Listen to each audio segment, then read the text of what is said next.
Yo, so you want to sell iPhones but you don't know where to start? I'm gonna give you 6 tips that's gonna make you way ahead of your game like LeBron. So let's go. Number one, you need to have a regular plug.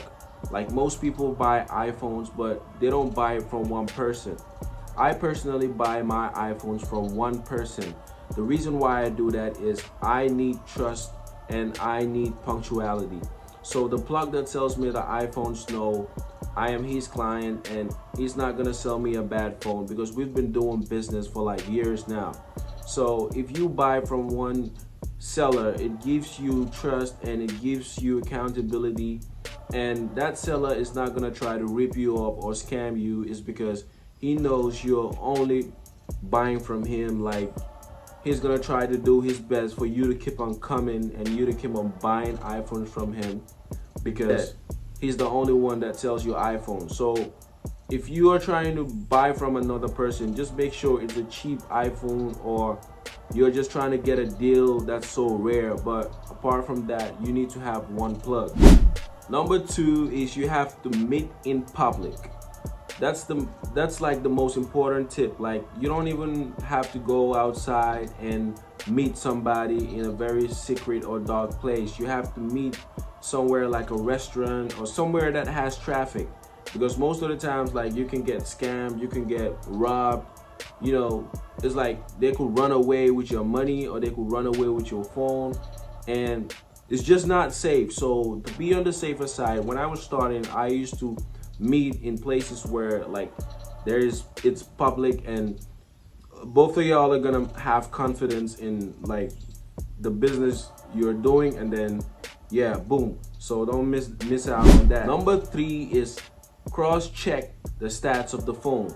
Make sure the battery of the phone is working. Like, make sure the battery is not in service, and if it's in service, it needs to be part of the price. Then the price needs to be reduced. Make sure the Face ID is working. If it's not working, then the price needs to be reduced. The screen is not cracked or is not tripping, because when the screen is tripping, you need to go pay for that. So you need to watch out for these things, because most of the time people sell you phones and you go home and then it starts tripping. It happened to me several times. It doesn't trip where they're selling it to you at, but when they get home or when you get home, the phone starts tripping. So you make sure you check the battery, you check the Face ID, you check the storage of the phone.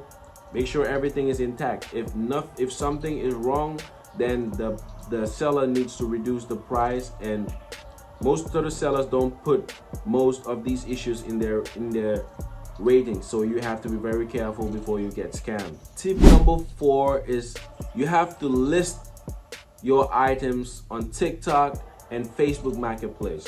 Like, I can't stress it enough. Like, I sold so many phones on Facebook and TikTok. So the TikTok algorithm is really good and the Facebook Marketplace is really good. But the most important thing is you have to post it with a price tag.